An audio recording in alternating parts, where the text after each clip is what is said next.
Well, after watching the film, what are some takeaways that you didn't really notice at first? You know, you just noticed, especially offensively, it was kind of the first 11 plays.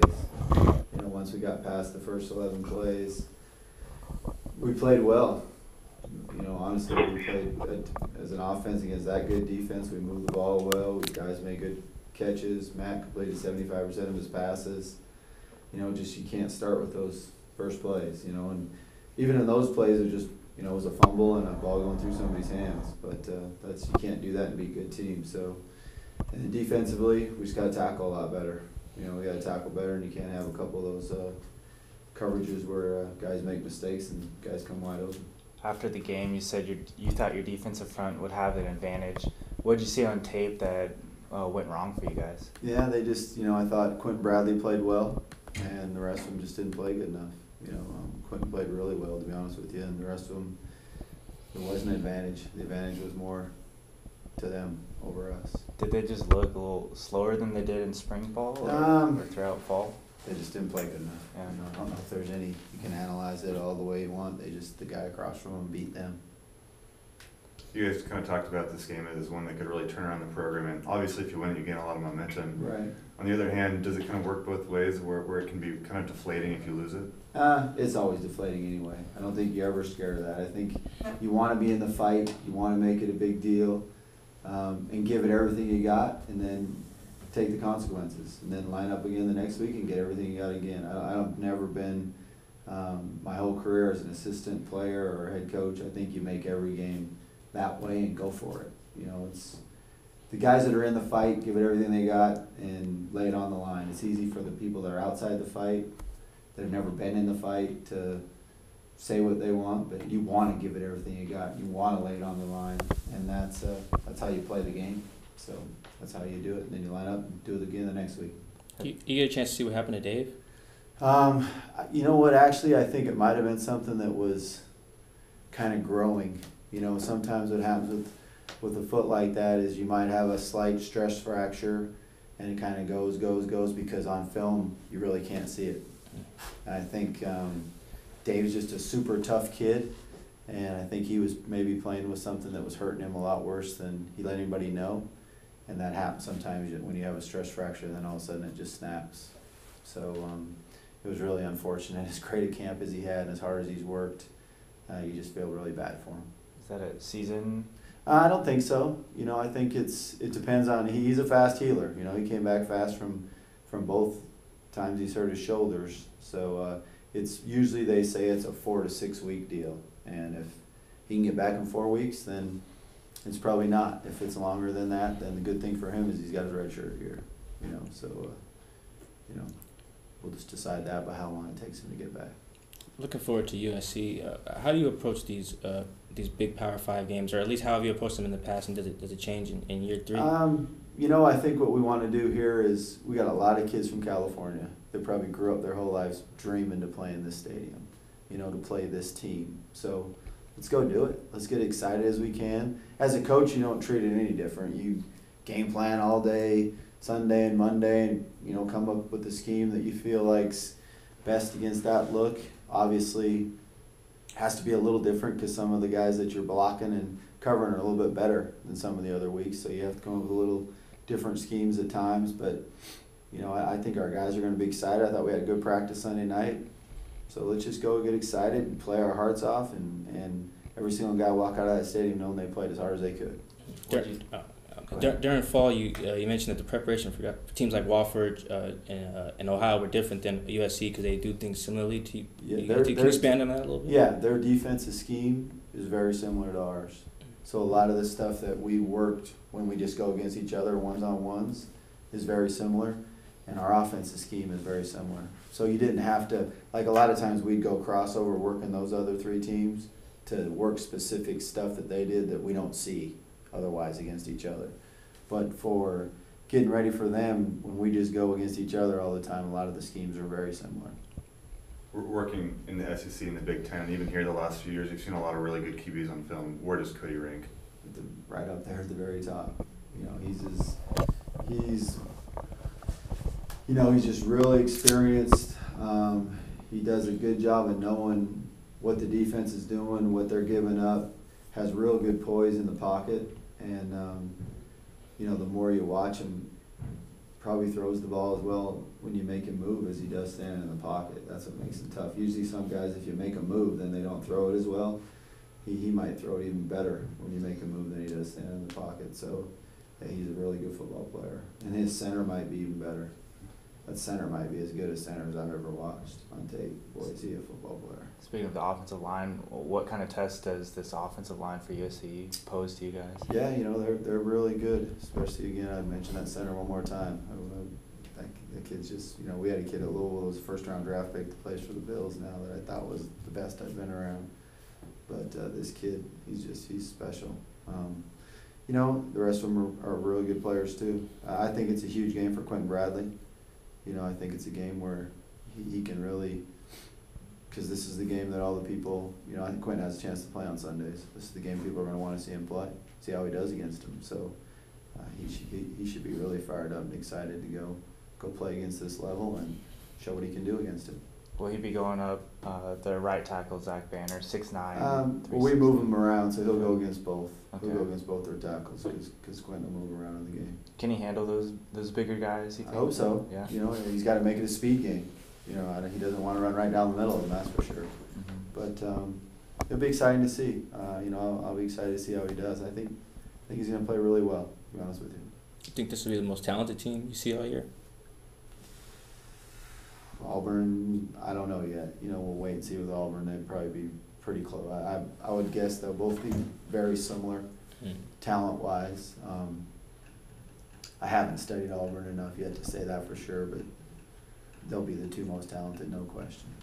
2 years ago, Coach Bresky took his defense down there and I think held them without a touchdown. Do you guys look at that at that tape? I know it's a different SC team, but how does that help you guys having him? I mean, it helps. It helps that he's gone against them. You know, it helps that he's game plan against them. So, you know, that definitely just his familiarity with going against, you know, their scheme and their quarterback. That was a different staff 2 years ago, but it's still, you know, similar stuff that they did then that they still do now. Have you ever coached against Steve? I have not. You know him at all? I know him. Yeah, I know him. I probably know some of their assistants better, and I've known some of the assistants that's worked with him. When he first got the University of Washington job, actually, I don't know, 6 of their assistants were former Idaho guys, a lot of the guys that I'd worked with when I was here as an assistant. So I don't know him great, but I know him a little bit, but I know some of their assistants pretty well. You ever coached in the Coliseum before? I have not. That's one of the few places I haven't. So it's exciting. You know, I've been in most stadiums in the country, so that's exciting. That'll be fun.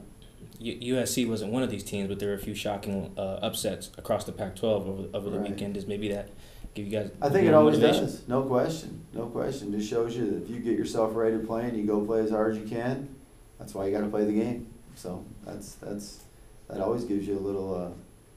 You know, a little excitement, a little, let's just get ready to go and let's go do the best we can. I know you mentioned this game was scheduled before you were here, but would you like to see more of these games against Power 5 teams in the future? I just think it's something that, you know, you have to do. It's something that in college athletics that you're going to do and have to do. And I think it's great for us to go, you know, when you're going and recruiting in California, to be able to tell a kid he's going to play in the Coliseum sometime. That's a good thing to have, you know. And so you're going to play one or two of them a year. I think it's exciting for our players to go play in those venues and play at that level. So let's go do it and get after it and have a good time. I know you might not have control over this, but do you wish these games were later on in the season so where you can get a few games under your belt before you go and play a team like USC? I don't know, to be honest with you. I think if in the perfect world, you'd always like to have an opener against a team that you really felt like, you know, you had a big advantage on because it helps all your guys, you know, play. And but there is no such thing as a perfect world. So you just go do the best you can do and get after it. One thing that I was proud of, our offense, especially in the first game of the year, we didn't have a penalty. You know, and as a team we had 3. And so that was something that was greatly improved. And that's something we've been working hard on. And to only have 3 penalties in your first game is a good thing. Now you just keep doing that. Now eliminate the turnovers and eliminate a couple of blown assignments, and then you're definitely not beating yourself. with Jake, do the circumstances, whatever those are, still remain the same of when he may or may not see the field? Jake could probably see the field in this game, no question. It's you know, I wanted to make sure it happened in the first or second game. He needs to get experience. He needs to make sure he gets on the field, so Jake will play in this game. Guys on the phone, do you have anything? Yeah, Coach Dave from the Statesman here. Wanted to ask you mentioned Matt's completion percentage a little bit. How would you kind of assess his game as a whole, and you know, how he was able to start the season for you? I thought he played really well. You know, I thought he had good poise in the pocket. He transferred his weight on all his throws. He took off and ran when he had to. Made some really good protection checks. They really brought a lot of, you know, there was probably, I don't know, 10 times where we had a play called and it wasn't going to be a good play because of the blitzes that they were bringing, and he changed the play and got to other plays, and that's doing a great job of, you know, trying to help move the ball with your, you know, up top with your mental part of the game. And I thought Matt played really well. It's too bad he personally played good enough for us to win. We just got to get the whole rest of the team playing as well as he played, and then we can start getting some W's. This offseason, you talked a lot about that mental part of it. Was that the most noticeable change, you know, from last season to this in your mind? I think so. I think that was big, and I think his ability, you know, he made himself bigger and faster this offseason, and when he took off and ran and made some plays, I think that helped a lot too. You know, he's definitely, you know, at least, you know, if you go from, 4.85 to 4.75, whatever, how much that is faster. He's definitely a lot faster this year, and I think that'll help him get some plays with his feet. And then just his mental part of the game was just greatly improved. And then, you know, like anything, you got to go through some growing pains, especially at quarterback, and going through that whole year of playing, he was just a lot more comfortable and confident, and did a good job for us.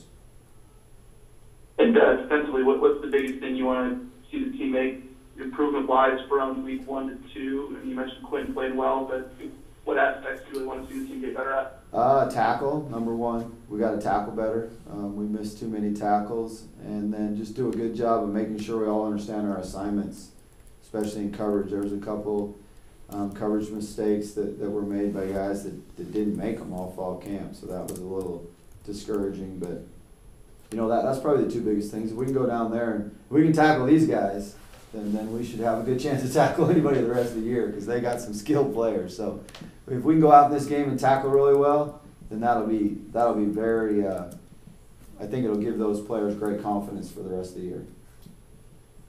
Thanks, Coach. Thank you. Coach, I've got a quick question on your butt linebacker. Yes. Was Leonard Hayeswood not able to play last week, and is he going to be able to play this week against USC? No, he will not play this week. He's still injured. It's unfortunate. He had a great spring. He was playing well, you know, early in fall camp, but he did not play because of injury last week, and he will not play again this week. Okay, thank you. Anything else? What is Leonard's injury? God, I wish I could tell you exactly, to be honest with you. It's one of those groin injuries where you just can't really get an exact, you know, it's those frustrating ones where they're hard to, you know, you can't like see it exactly, and hopefully it'll get better. We good? Good. Okay, thanks.